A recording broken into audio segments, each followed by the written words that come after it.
नमस्कार दोस्तों, all TT channel पे आपका फिर से एक बार स्वागत है। आज मैं फिर से आप लोगों के बीच में बहुत ही इम्पोर्टेंट मार्गदर्शन लेकर के उपस्थित हुआ हूँ, जो संस्कृत विषय से है। आज मैं आप लोगों के मार्गदर्शन के लिए संस्कृत भाषा के विशेषज्ञ श्रीमान यूपी झा सर को आमंत्रित कर रहा हूँ, जो आपको सी-टेट से संबंधित जितने भी टॉपिक है उस पे आपका मार्गदर्शन करेंगे। तो चलिए हम यूपी झा सर से बात करते हैं और जो हमारा टॉपिक है उसको आगे बढ़ाते हैं। नमस्कार सर, आपका ऑल टीटी चैनल पे स्वागत है। धन्यवाद सर, मेरे चैनल से जो सी-टेट का तैयारी कर रहे हैं, जिन्होंने संस्कृत विषय भी रखा है, वे तैयारी कैसे करें जिससे उनके 30 नंबर में से 30 नंबर आ जाए। इस पे आप जो मेरे चैनल के अभ्यर्थी हैं उनका मार्गदर्शन कीजिए। मेरे प्यारे अभ्यर्थियों, मैं इसके संबंध में आपको विस्तृत जानकारी देने जा रहा हूं। इसे आप ध्यान से सुनेंगे। सी-टेट में संस्कृत भाषा से 30 प्रश्न पूछे जाते हैं। इसमें भी 2 भाग होते हैं। प्रथम भाषा 91 अंक से 120 अंक की होती है और द्वितीय भाषा 121 से 150 अंक तक की होती है। इसमें जो प्रथम भाषा है वे थोड़े से कठिन गद्य या पद्य उसमें से प्रश्न पूछे जाते हैं और द्वितीय जो भाषा है उसमें से थोड़े से आसान प्रश्न पूछे जाते हैं। इन दोनों भागों के गत वर्ष के प्रश्न पत्रों का अभ्यास आप निश्चित रूप से करें और एनसीईआरटी के 6ठी से 8वीं तक की जो रुचिरा पुस्तक है उसका निरंतर अध्ययन करें। तो मित्रों, सर ने आप लोगों को बताया है कि सबसे पहले तो संस्कृत भाषा में 30 प्रश्न पूछे जाते हैं और उनमें से जो 15 प्रश्न होता है वह संस्कृत भाषा प्रथम के रूप में गद्य और पद्य होता है और जो द्वितीय भाषा होता है उसमें आपके 15 गद्य ही होते हैं। तो चलिए हम दूसरा प्रश्न लेते हैं। सर, गद्य किस तरह का आता है, इस पे आप हमारे चैनल से जो अभ्यर्थी जुड़े हुए हैं उनका मार्गदर्शन कीजिए। मेरे प्यारे अभ्यर्थियों, जरा आप ध्यान से इसे सुनिएगा। गद्य बहुत ही आसान आता है। यदि अभ्यास किया जाए तो 8 में से 8 अंक अभ्यर्थियों के द्वारा लाया जा सकता है, जिसका वीडियो ऑल टेट तैयारी चैनल पर उपलब्ध है।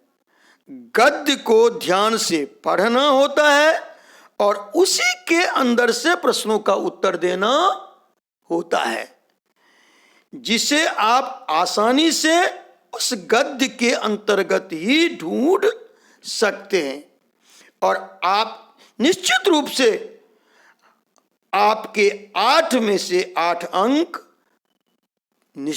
आप अच्छी तरह से प्राप्त कर लेंगे।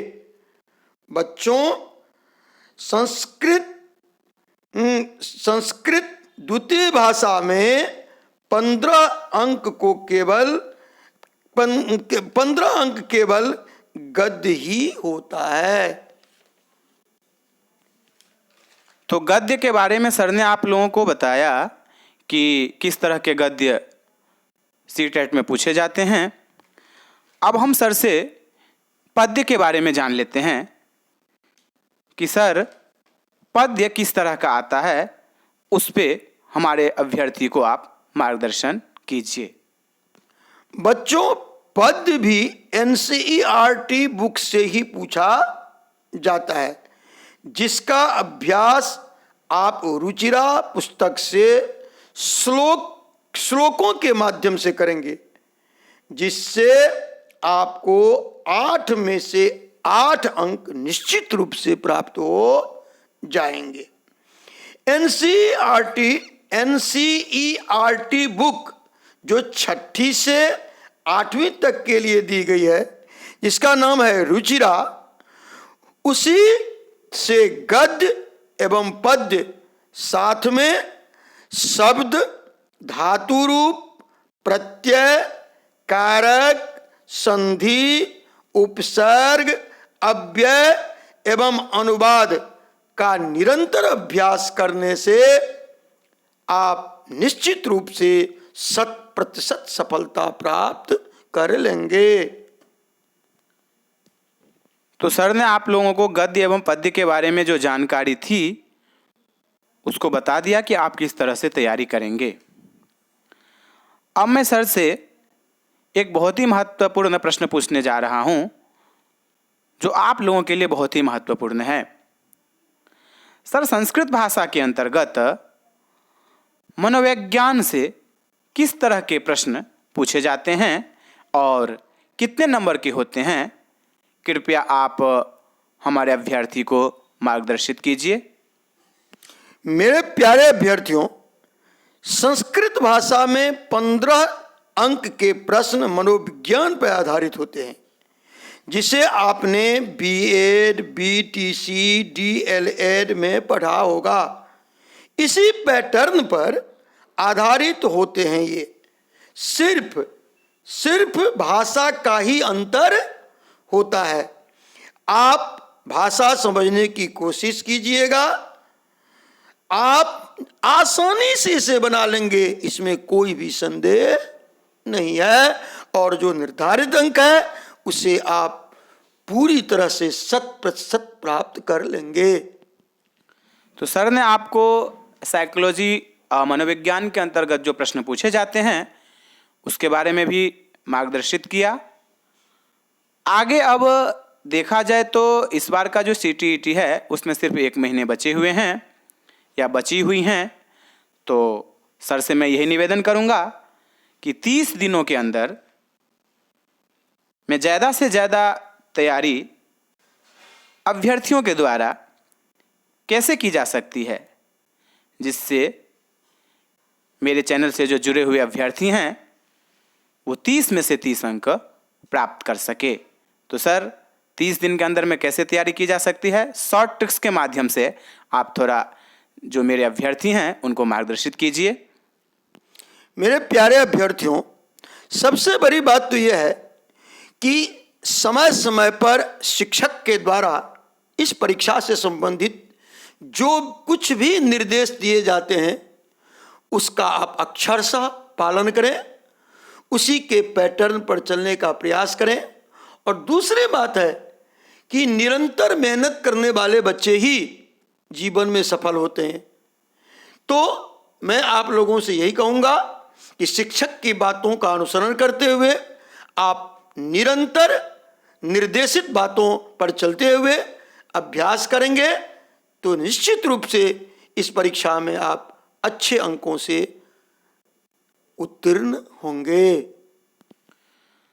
तो साथियों, हमने आज आप लोगों के लिए ही सर जी को बुलाया था और उन्होंने आप लोगों को जो मार्गदर्शन दिया है उसके लिए मैं उनको बहुत बहुत धन्यवाद देता हूं। सर, आप मेरे चैनल पे आए और हमारे अभ्यर्थियों को आपने मार्गदर्शित किया, इसके लिए मैं आपको बहुत बहुत धन्यवाद करता हूं। धन्यवाद। तो आगे इसी तरह के जो हिंदी भाषा हैं या साइकोलॉजी जो 30 नंबर के आता है उस पे, सोशल साइंस एवं मैथ साइंस, सभी प्रकार के जो प्रश्न पूछे जाते हैं उस पे आधारित मैं किसी न किसी एक्सपर्ट को लेकर के आप लोगों के बीच में उपस्थित होऊंगा। तो आज के लिए इतना ही।